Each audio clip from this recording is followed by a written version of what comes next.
Buen día, hermanos. Será como un árbol plantado junto a corrientes de aguas que da su fruto en su tiempo y su hoja no cae.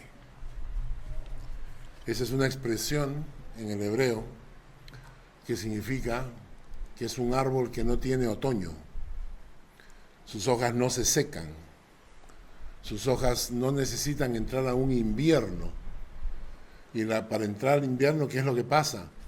El árbol, toda la savia del árbol, la concentra en la raíz para poder sobrevivir. Y entonces quita la savia de las hojas. Y las hojas se secan, se vuelven amarillentas, rojizas. Y luego entonces el árbol puede enfrentar el invierno y tiene la energía en sus raíces, ¿no? Porque las ramas son de adorno. Y entonces la expresión significa, es un árbol que nunca entrará en invierno, por eso no necesita que sus hojas se sequen. ¿Por qué? Porque siempre está alimentado, tiene corrientes de aguas que pasan por su raíz y por lo tanto está siempre alimentado y fuerte. Y eso significa nuestras vidas, que muchas veces nuestras vidas entran en inviernos. El día de ayer que tuvimos nuestra reunión dietética de caballeros, ¿quién dijo algo? Ah, bravo, claro. Ahí está, muy bien, ¿no? Estábamos conversando y a la hora del estudio, y tuvimos un estudio muy bueno sobre ser apacible, ¿no? Lo dirigió Miguel. Muy buen estudio sobre la palabra apacible. La palabra apacible significa macho. Esa palabra en griego, en hebreo es amacho. Es un prefijo griego que significa no. El macho significa la persona violenta, prepotente, agresiva, pleitista. Ese es el macho. Deviene la palabra que nosotros entendemos en el español. Este es un machista, este es un prepotente, es un abusivo, ¿no? Es un violento, es un agresivo. Y la palabra en el griego es un macho, es una persona que no es de ese tipo de macho como se entiende en el sentido negativo de la palabra. Cuando estábamos hablando de eso, del concepto, y discutiendo un poco qué es lo que hacía que uno explotara en cierto momento, por ejemplo, le pregunto a Daniel Kreutz, le digo, y Daniel, ¿cómo es contigo? Y cuando él comienza a contarnos, salió a la luz de que llegó acá en el año 2005, que llegó con 8 años. Yo calculé, dije, hace 19 años que lo conozco. 19 años que lo conozco. Llegó siendo un niño tan bonito, miren cómo se ha convertido. Pero Daniel, yo dije, Dios mío, pasó el tiempo volando. Y cuando estaba pensando en él, también estaba recordando mucha gente que ha pasado por la iglesia. Algunos de ustedes están acá desde el principio, cuando recién empezamos la iglesia. Están acá desde entonces. Y si yo les pregunto, ¿recuerdan a alguien que venía a la iglesia, que estaba involucrado en la iglesia y que ahora ya no lo está? Van a venir nombres, ¿no? Rosita y yo somos de la generación antigua allá en la Alianza, y entonces, si yo pregunto, le digo a Rosita, ¿te acuerdas de personas que pasaron por la iglesia y ya no están? Van a salir un montón de nombres, y son nombres que conocíamos, ¿no? O sea, no son nombres, no, pero no. Si no mencionas nombres que tú dices, ¿te acuerdas de...? Y te acuerdas de él, que estaba metido en la iglesia y que ya no está. Y ahora yo les pregunto a ustedes, ¿quiénes de ustedes, si el Señor no viene antes, quiénes de ustedes, si el Señor no viene antes, estarán en los caminos del Señor dentro de 20 años? Yo este año voy a cumplir 66. En 20 años voy a tener 86 años. ¿Quiénes de ustedes estarán en los caminos del Señor dentro de 20 años? ¿Estará Alex? ¿Estará Oso? ¿Estará? ¿Ah? ¿Estará Sofía? ¿Y ustedes? ¿Estarán ustedes? Ellos van a dirigir probablemente, ¿no? Vamos a entrar. Ahí viene el pastor a predicar. Hermanos, buenos días. Entonces, pero miren esto, miren la pregunta, ¿eh? Levanten la mano. ¿Quiénes creen que estarán acá dentro de 20 años? La iglesia. Claro, si Dios nos da vida. ¿Sí? Alex le baja la mano a su papá. Escuchen. ¿Cómo saben? ¿Cómo pueden estar seguros? ¿Cómo pueden estar seguros que en estos 20 años nada hará que se alejen del Señor y se pierdan en el camino? Si esta gente que conocemos, que podemos mencionar, ¿no? O te acuerdas de tal y te acuerdas de tal.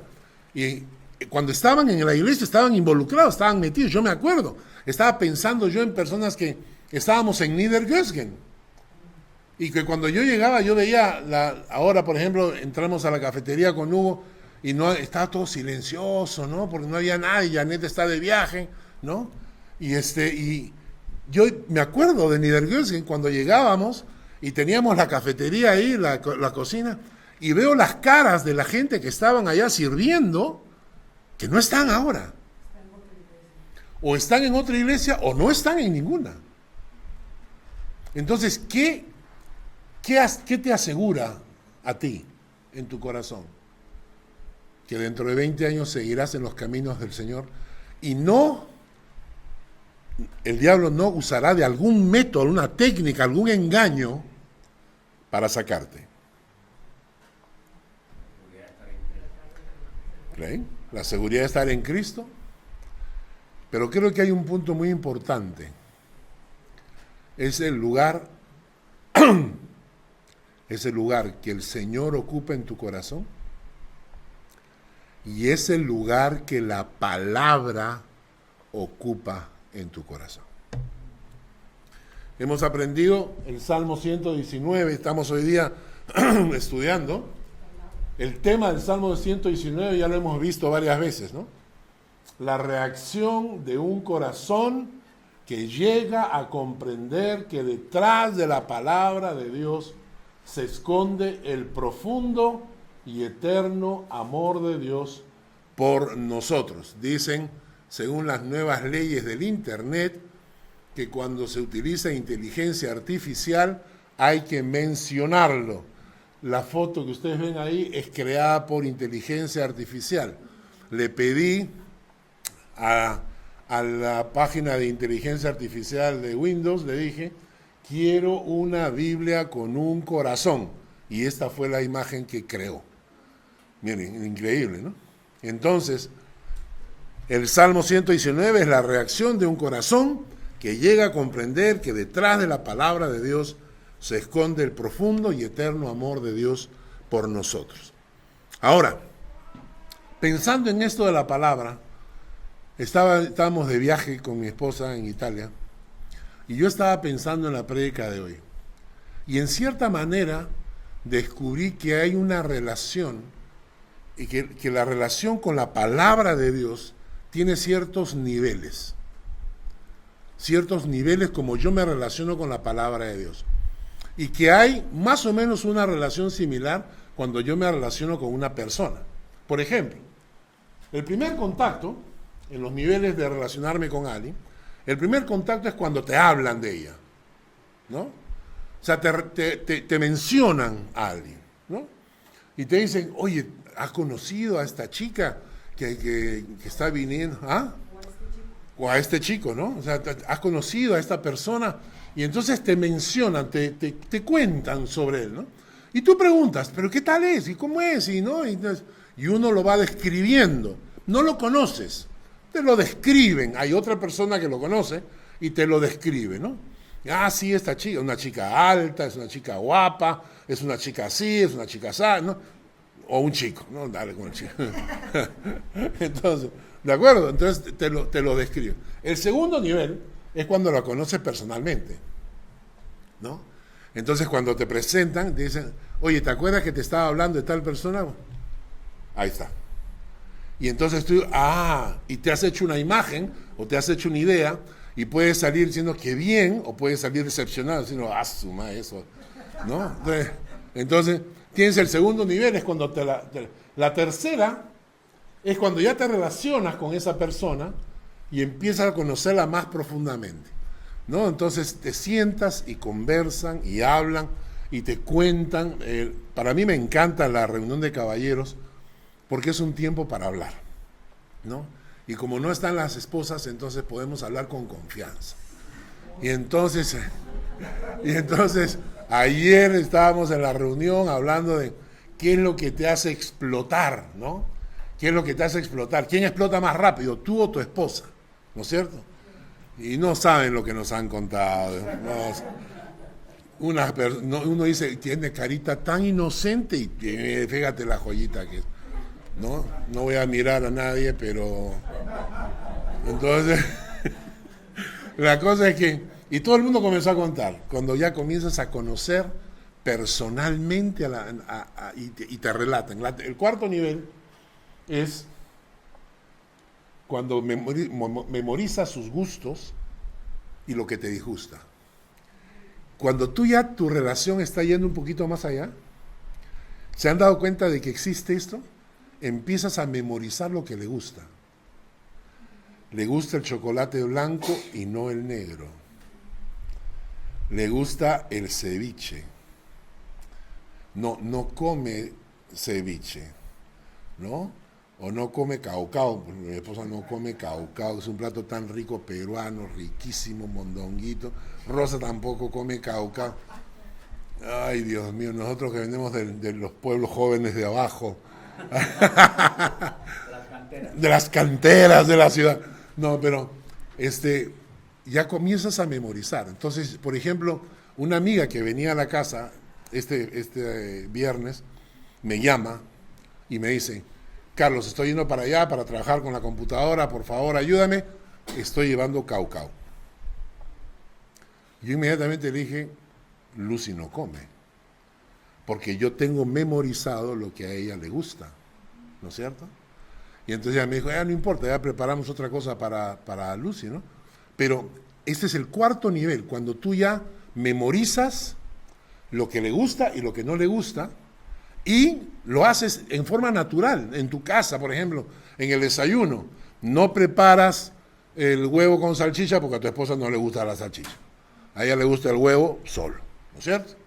Entonces, cosas que uno aprende y ese es el cuarto nivel. El quinto nivel es el más interesante.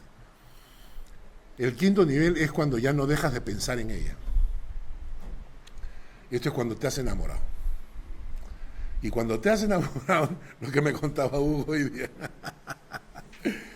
lo que me contaba Hugo, ¿no? Janet está de viaje, entonces él ve a Janet por todas partes, ¿no? En la música, la ve en la calle, y entonces me dice, sí, ese es el síndrome de Estocolmo. Y le dije, sí, efectivamente, ese es el síndrome de Estocolmo. Entonces, cuando estás enamorado, ya no dejas de pensar en esa persona, ¿cierto? Ahora miren la comparación con la palabra de Dios. El primer lugar es cuando tú te limitas a oír la palabra. Es decir, te la cuentan. Te cuentan la palabra. Romanos 10:17. Así que la fe es por el oír y el oír por la palabra de Dios. Pero ese es el primer nivel. Lamentablemente, muchísimos creyentes están en ese nivel. Y se quedan en ese nivel. ¿Cuánta gente agarra y te dice, vas a la iglesia? No voy, pero voy a escuchar la prédica. y creen en sus conciencias, calman su conciencia de esa manera. No tienen compañía con los hermanos, no tienen comunión, no tienen oportunidad de alabanza, no tienen oportunidad de tener un almuerzo y tener confraternidad, no tienen oportunidad de traerle al Señor sus ofrendas, no tienen. Se limitan a escuchar de la palabra. Y ese es el nivel más básico, es el más elemental. Hay gente que no asiste a la iglesia y te dice, no, pero yo escucho la prédica del pastor Cuchitril de México, ¿no? O yo escucho las prédicas del pastor de Costa Rica. ¿Qué cosa es eso? ¿Qué tipo de relación puede haber con alguien si te limitas al nivel de escuchar?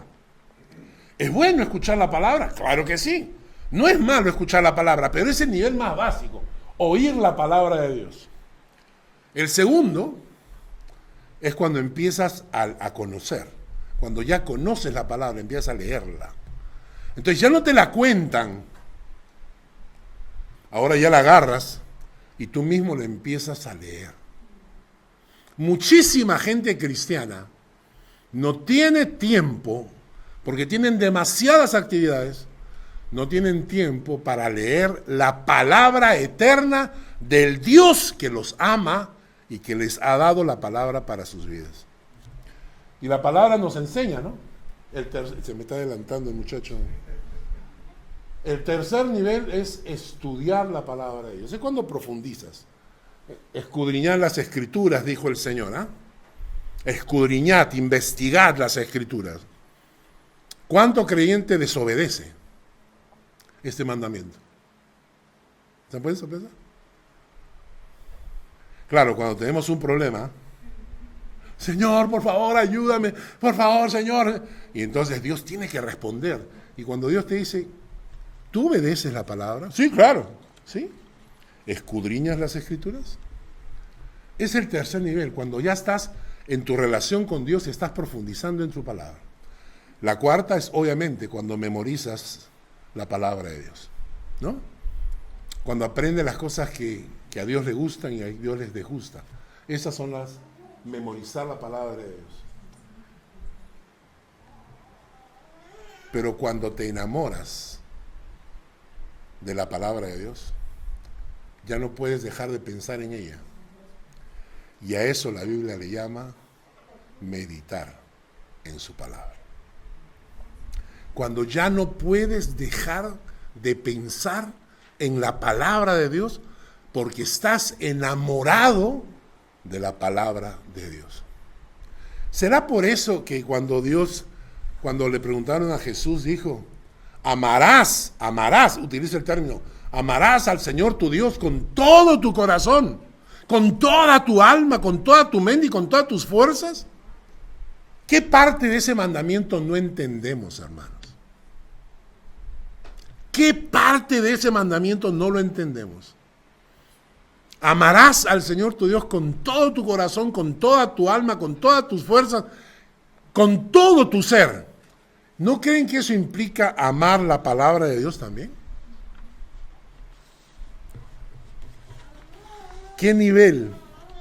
¿Con qué nivel te relacionas en la palabra de Dios? La pregunta. ¿En qué nivel estás?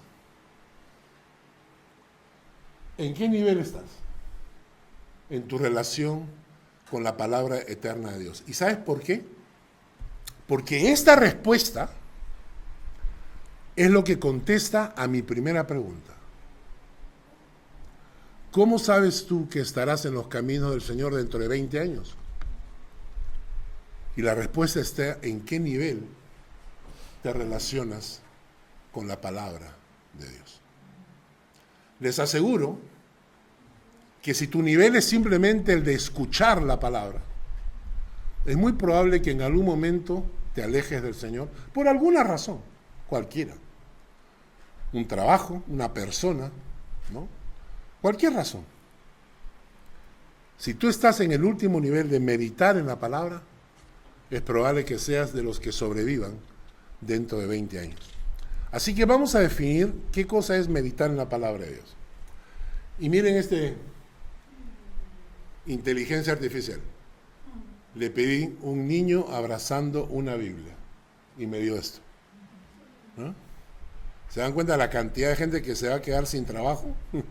Los diseñadores, los dibujantes. ¿No? Entonces, enamórate de la palabra para que no puedas vivir sin pensar en ella.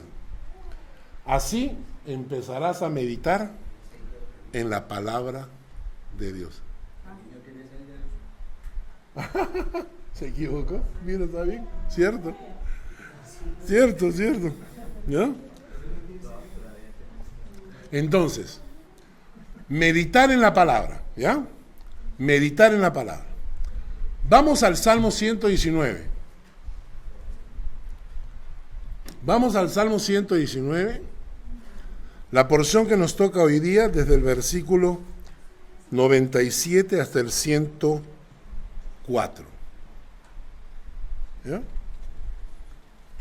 El Salmo 119, en el versículo 97, miren lo que dice. Oh, cuánto amo yo tu ley, y por eso todo el día es ella mi meditación.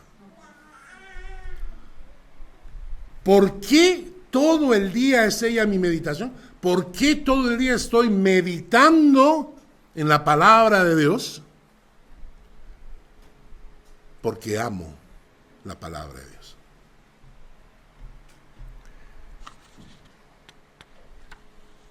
Y aquí tenemos que hacer una oración, ¿no? Tenemos que hacer una oración diciendo: Señor, perdóname. Enséñame a amar tu palabra. Perdóname por menospreciar tu palabra. ¿Cuándo fue que el amor por la palabra se desvaneció en mi vida? ¿Cómo llegamos al punto de tener que insistir para que los creyentes asistan a un estudio bíblico? ¿Cuántas veces hemos puesto el anuncio a las doctrinas fundamentales? ¿Cuántas? ¿Cuántas veces le decimos a la gente? Recuerdo cada vez que Hugo se para acá a dirigir y habla acerca de los estudios de las doctrinas y cómo menciona lo que aprendió y todo. O sea, ¿cuántas veces hay que mencionarlo? Hay que insistir, hay que recordarle a los creyentes para que le den a la palabra de Dios un lugar primordial en su vida y no menosprecien la palabra. ¿Cuánto amo yo tu ley? Ahora sí vamos a definir qué significa meditar entonces. Meditar en la palabra es simple. No es otra cosa que pensar atenta y detenidamente sobre cómo puedo obedecer la palabra de Dios en mi vida. Voy a repetir ese pensamiento. ¿Qué cosa es meditar en la palabra? Meditar en la palabra no es otra cosa que pensar atenta y detenidamente sobre cómo puedo obedecer la palabra de Dios en mi vida. Vámonos a Josué, capítulo 1, versículo 8. Josué 1:8.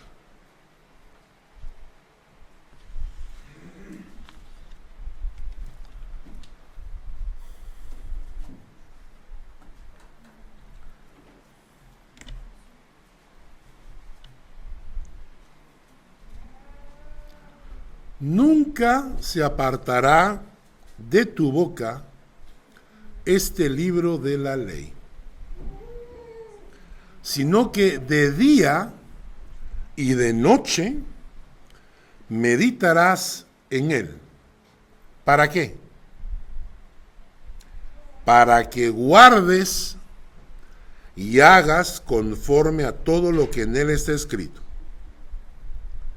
porque entonces harás prosperar tu camino y todo te saldrá bien. Ahora la palabra ahí, esto es exactamente lo contrario a Santiago, capítulo 1, versículo 22 al 25. Vamos a Santiago para que vean ustedes la contraparte, la otra cara de la moneda. Santiago 1, versículo 22 al 25.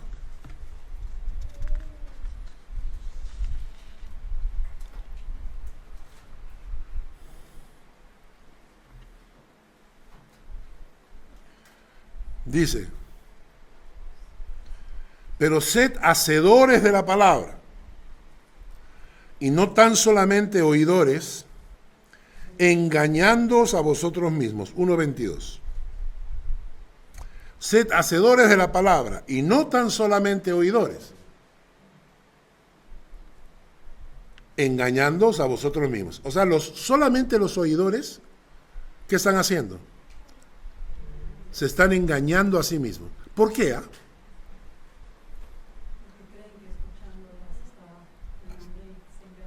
Exacto, exactamente. O sea, creen que escuchando la palabra ya es suficiente.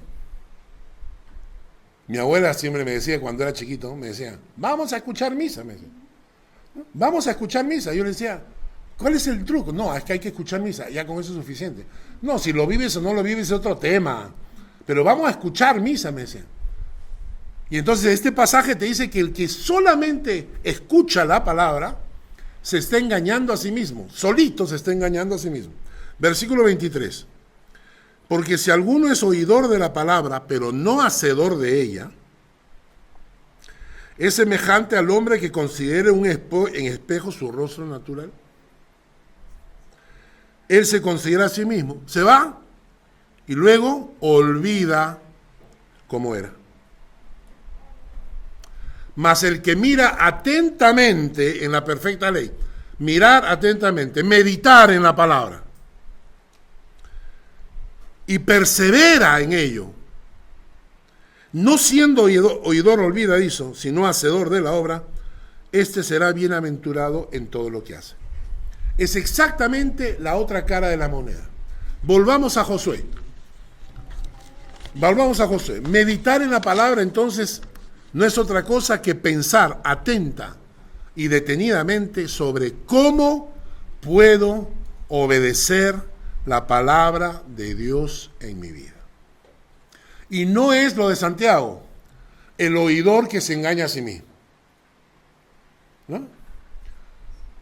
Después de meses estudiando el libro de Santiago, por fin llegó a su fin, ¿no? Terminé de estudiar Santiago, no sé cuántas páginas me han salido.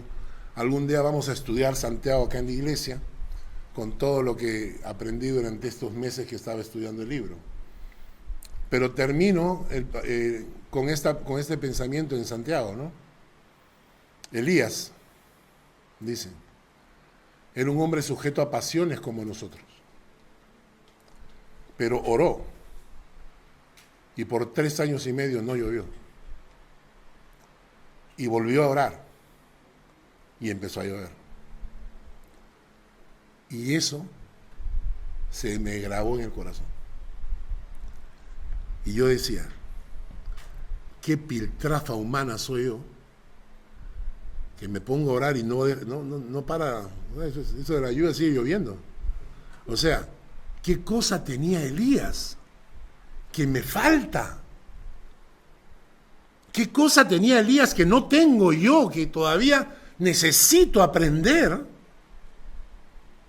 Porque yo quiero orar como Elías. Yo quiero orar y 3 años y medio no llueve, y luego vuelve a orar y todo empieza a llover. Y entonces yo le digo, Señor, yo quiero que mis oraciones tengan ese poder. Eso que estoy haciendo yo con ese pasaje en ese momento es meditar en la palabra. Estoy mirando atentamente en la palabra y estoy pensando cómo puedo aplicar esa palabra a mi vida. Eso es meditar. Meditar significa leer y preguntarme, ¿qué tiene esto que ver conmigo? ¿Cómo puedo aplicar esto a mi vida? El creyente cuya vida se va a mantener firme en los caminos del Señor, es aquel que tiene esa actitud permanentemente pensando esta porción de la palabra, ¿qué tiene que ver conmigo? ¿Cómo puedo aplicarla a mi vida? ¿Por qué? Dice Josué, meditarás en su palabra para guardar su palabra, porque entonces te irá bien. ¿Cierto? Creo que la palabra es clara, ¿no? Porque entonces te irá bien. Entonces, cuando medito en la palabra, lo que estoy haciendo es agarrar la palabra, mirar atentamente en ella, porque yo quiero ser un hacedor de la palabra y no solamente un oidor. Yo quiero agarrar la palabra y decir, ¿qué debo hacer con este texto bíblico para guardar la palabra en mi vida? ¿Por qué quiero hacer eso? Porque cuando guarde su palabra, después de haber meditado en ella, la aplico a mi vida, entonces Dios dice, ahora, porque entonces harás prosperar tu camino y todo te irá bien. Si volvemos a Josué, este pasaje de Josué es interesante. Porque empieza en el versículo 7. ¿No? Josué 1:7 dice, solamente esfuérzate y sé muy valiente para cuidar de hacer conforme a toda la ley que mi siervo Moisés te mandó. No te apartes de ella ni a diestra ni a siniestra, para que seas prosperado en todas las cosas que emprendas. Interesante, ¿no? Ahí la expresión para que seas prosperado, en la traducción en lenguaje actual dice, para que te vaya bien por donde quiera que vayas. ¿Ah? Pero quiero que vean esto, porque este pasaje es utilizado para motivar a la gente, ¿no? Inclusive hay una canción. Mira que te mando, que seas valiente, no temas ni desmayes, siervo del Señor. Ahora repitan conmigo. Mira que te mando, que seas valiente, no temas ni desmayes, siervo del Señor. ¿Eh? Y cuando la gente utiliza eso, te dice, mira que te mando, que seas valiente, no temas ni desmayes, siervo del Señor. Pero se olvidaron de cantar la segunda parte. Mira que te mando, esfuérzate, sé valiente. ¿Para qué? Para entrar y ganar el mundo y conquistar la vida, ¿no? Mira que te mando que seas valiente. El texto dice, solamente esfuérzate y sé valiente. ¿Para qué? Para cuidar de hacer conforme a toda la ley que mi siervo Moisés te mandó. Lo que le está diciendo Dios a Josué es esto. Tienes que ser fuerte, tienes que ser valiente para guardar mi palabra. Porque cuando guardes mi palabra, todo te irá bien. No le está diciendo a Josué, tienes que ser fuerte y valiente al entrar a tomar posesión de la tierra prometida.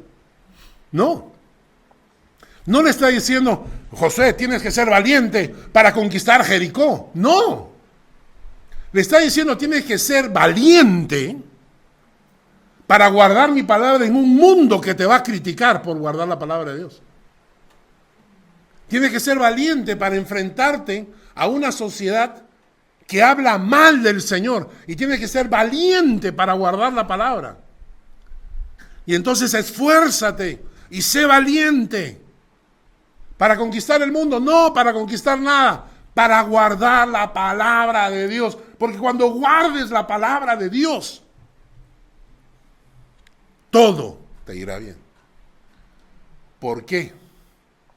Porque es Dios quien lucha tus batallas. Y cuando llegaron a Jericó, ¿qué les dijo? Prepárense, hagan ejercicios. ¿Ah? levántese temprano, fortalezcan los músculos, afilen las espadas. ¿No? Van a dar vueltas. Van a dar vueltas. Una vuelta todos los días. El último día dan 7 vueltas. ¿No? Agarran unos cántaros, los rompen, gritan. Cuéntale esa historia a un jefe militar. Cuéntale esa historia a un jefe militar. Vamos a vencer el muro impenetrable de Jericó. Ya tenemos la estrategia. ¿Cuál? Vamos a dar vueltas. Y vamos a gritar fuerte, fuerte, fuerte. ¿No? Y con nuestro grito, el muro va a caer. Así es como piensa la gente. Por mi fuerza. Y Dios le dice, no, no, no, el muro cae porque yo lucho tus batallas. Y entonces, cuando entiendes esto, es el Señor el que lucha mis batallas. Estaba orando por mis hijos, ¿no? Temprano en la mañana. Bueno, hace 2 días estaba orando por Mark. Y Mark dice, por favor, oren para que me entreguen una casa que están pidiendo. Y yo le dije, Señor, muéstrale a mi hijo que tú estás ahí con él. Y al día siguiente contesta, me dieron la casa. Eso a mí me llena de gozo, ¿no? Porque es Dios quien lucha nuestras batallas. Y entonces, cuando tú piensas en esto, dices, el Señor lucha mis batallas. Perfecto. ¿Qué me pide? Esfuérzate y sé valiente. ¿Para qué? Para guardar mi palabra, dice el Señor. Y el versículo 8, entonces da la estocada. ¿Cómo se hace eso? ¿Cómo hago yo para que la palabra de Dios sea guardada en mi vida? Dice, versículo 8, nunca se apartará de tu boca este libro de la ley, sino que de día y de noche meditarás en él. ¿Para qué? Para que guardes y hagas conforme a todo lo que en él está escrito, porque entonces harás prosperar tu camino y todo te saldrá bien. Ahora este pasaje cuando dice nunca se apartará de tu boca este libro de la ley, en el hebreo algunas versiones lo traducen de la siguiente manera: nunca dejes de leer este libro de la ley. Nunca dejes de leer este libro de la ley. Y otra versión dice, recita siempre este libro de la ley. Me gusta esta parte de recita siempre este libro de la ley. Porque cuando tú estás agarrando un pasaje y lo repites y lo repites y lo repites, también te lo memorizas. Y cuando agarras el pasaje y lo repites, entonces también estás meditando en él. Y entonces el pasaje es, miren la lógica del pensamiento. La lógica del pensamiento es, esfuérzate, sé valiente. ¿Con qué objetivo? De guardar su palabra. ¿Por qué? Porque es Dios el que lucha mis batallas. Ya, entonces, ¿cómo hago? A la hora en que yo medito en la palabra, pienso detenidamente, reflexiono detenidamente cómo guardar la palabra de Dios en mi vida, es ahí cuando la bendición de Dios cae sobre ti. El versículo 9 de este pasaje de Josué dice la clave. Mira que te mando, que te esfuerces y seas valiente. ¿Para qué? ¿Para qué? Para guardar la palabra, para hacer de acuerdo a lo que todo mi hicieron Moisés te enseñó. Y dice, mira que te mando, que te esfuerces y seas valiente. No temas, ni desmayes, porque Jehová tu Dios estará contigo en donde quiera que vayas. Esos son los resultados de meditar en la palabra de Dios. Claro que hay más. Meditar en la palabra de Dios trae más resultados. Vamos al Salmo 119, ahora sí. Esto ha sido la introducción. Vamos al Salmo 119. Y miren ustedes todo lo que pasa cuando meditas en la palabra. En el versículo 98, Salmo 119, versículo 98. Me has hecho más sabio que mis enemigos con tus mandamientos, porque siempre están conmigo. Meditar en la palabra te hace más sabio. Lo contrario a sabio es necio. ¿Saben cuánta gente creyente he conocido que se comportan más como necios que como hijos de Dios? Dicen ser cristianos y su testimonio es tan vergonzoso. Si hay algo que necesitamos ser es sabios. El otro día estaba pensando en esto. Hay una canción, hay un pastor que está predicando y hay una canción que habla a los maridos, ¿no? Y le dice a los maridos que tienen que ser sabios. Sabios para guiar a sus matrimonios, sabios para guiar a sus hijos, ¿no? Interesante es porque ¿cuántas personas que se llaman cristianas anhelan ser sabios? La palabra te dice que meditar en la palabra, oh, cuánto amo yo tu ley, todo el día es ella mi meditación, me hace más sabio. Al menos que te guste ser necio, ¿no es cierto? Miren el versículo 99. Más que todos mis enseñadores he entendido, porque tus testimonios son mi meditación. Meditar en la palabra te abre el entendimiento. No hay peor cosa que hablar con un necio, ¿no? El que tiene el entendimiento entenebrecido. Es decir, entenebrecido es cuando tienes el entendimiento nublado de tinieblas. Cuando estás en medio de las tinieblas, no hay peor cosa que hablar con un necio. Cuando tú agarras y lo dices, sabes que no eres más bruto porque no practicas. O sea, ya cuando te cansa, ¿no? Y la Biblia dice que meditar en la palabra te abre el entendimiento. No hay cosa más maravillosa que hablar con una persona que tiene el entendimiento abierto. Cuando tú le dices, ¿te das cuenta de lo que estás haciendo? Y la persona te dice, sí. Y tú dices, wow, es una victoria. ¿No es verdad? Es una victoria cuando le dices a alguien sobre algo que está mal, o uno mismo, cuando te dicen algo que está mal, y tú tienes el entendimiento abierto para entender. No eres bruto, entiendes. Por eso hay que meditar en su palabra. Versículo 100, esta es muy buena. Más que los viejos he entendido.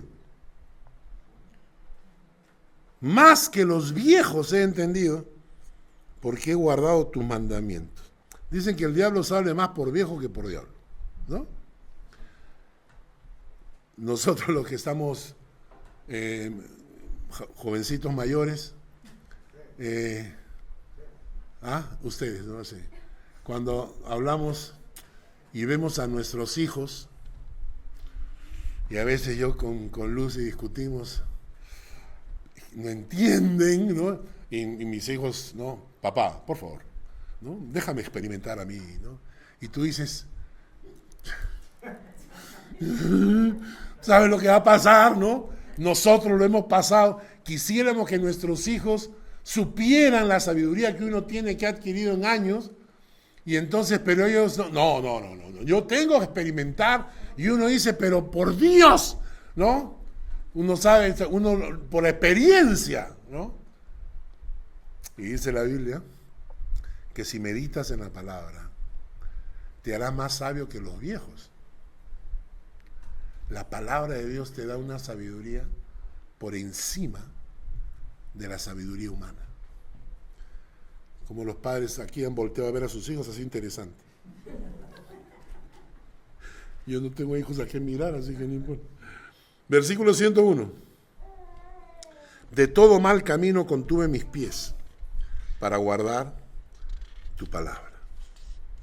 De todo mal camino contuve mis pies para guardar tu palabra. Todos los que estamos acá vamos a enfrentar situaciones en que se nos van a ofrecer caminos equivocados. Siempre vas a encontrar en momentos en tu vida donde se te van a ofrecer caminos equivocados. Caminos que tienen que ver con la codicia, por ejemplo. Caminos que tienen que ver con la sexualidad, por ejemplo. Caminos que tienen que ver con la obediencia a la palabra, por ejemplo, ¿no? Y en esos momentos necesitas sabiduría para escoger los buenos caminos. ¿Y qué te ayuda a hacer eso? Meditar en la palabra. De todo mal camino contuve mis pies. ¿Para qué? Para guardar tu palabra. Vamos terminando, ya Sofía tiene hambre. Versículo 102.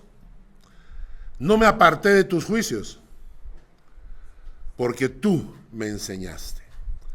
Medita en la palabra de Dios y Dios te enseñará.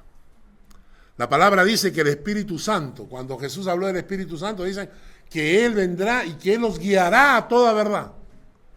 Que el Espíritu Santo te va a guiar a toda verdad para que no seas engañado. Ayer en el estudio de los apacibles, Miguel me pregunta y me dice, ¿y usted, pastor, qué es algo que lo haga explotar? ¿Qué es algo que lo haga explotar? Que usted deje de ser apacible. ¿Ah? ¿Qué piensan ustedes? ¿Qué cosa me hace explotar? De hecho, que alguien meta la mano en mi plato me hace explotar. No sé, el plato es sagrado. Uno ha orado y lo ha bendecido y nadie tiene que meter la mano en el plato, solamente mi nieta puede. ¿Pero qué más? Y yo le contesto a Miguel y le digo, ¿sabes qué pienso yo que me haría explotar? Porque yo tengo paciencia, ¿no? Pero ¿qué cosa me haría explotar? ¿Saben qué me haría explotar? Estar frente a un falso maestro y que sea prepotente. O sea, ponme delante un falso maestro que enseña cosas equivocadas en la palabra y que además sea prepotente. Uy, corre sangre. El pobre, por ahí por la ventana salta. Voluntariamente va a saltar, claro. Pero ¿me entienden? Entonces, cuando uno piensa en esto, dices, Señor, enséñame. Necesito que me enseñes cómo hacer las cosas. Se han puesto a pensar, en la mañana levántate y dile, Padre, tengo que enfrentar hoy día varias cosas. Mi trabajo, mi matrimonio, mi familia. Necesito que me enseñes. Vamos terminando. El último punto. Cuán dulces son a mi paladar tus palabras, más que la miel a mi boca. Ojalá todos los creyentes en esta iglesia lleguen a amar la palabra de Dios como la amaba David. De tus mandamientos he adquirido inteligencia. Ahí está. De tus mandamientos he adquirido inteligencia. Por tanto he aborrecido todo camino de mentira. Los caminos que dicen una mentira para alejarte de la palabra de Dios. Me hace pensar en ese concurso donde habían puertas, ¿no? Y uno tenía que escoger. Y no sabías, ¿no? No tenías conocimiento. ¿Y cómo haces para escoger? Era por instinto. Si tú quieres escoger los caminos que no son caminos de mentira, medita en la palabra de Dios. No escojas caminos que te alejen del Señor. ¿Con quién me casaré? ¿A qué iglesia asistiré? ¿Debo emigrar o no? ¿Es este trabajo u otro? Dedícale tiempo a meditar en la palabra para que nunca escojas caminos de mentira. De tus mandamientos he adquirido inteligencia. Terminamos con el Salmo 1 que leyó Fanny al principio. Bienaventurado el varón que no anduvo en consejo de malos, ni estuvo en camino de pecadores, ni en silla de escarnecedores se ha sentado, sino que en la ley de Jehová está su delicia, y en su ley medita de día y de noche. Será como un árbol plantado junto a corrientes de aguas, que da su fruto a su tiempo, y su hoja no cae. Y todo lo que hace prosperará. Gracias, Señor, por tu palabra.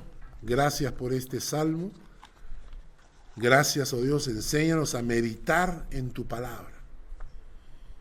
Enséñanos a tomar tu palabra con esa actitud, no la actitud de Santiago, del oidor olvidadizo que se engaña a sí mismo, sino esa actitud del corazón de mirar atentamente tu palabra y buscar cómo la puedo guardar en mi vida.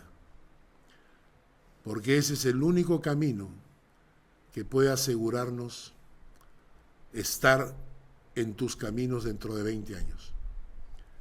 Aprendamos a meditar en tu palabra, Señor. Enséñanos. Cada día un pasaje de la Escritura en la cual meditemos y aprendamos. En el nombre de Jesús.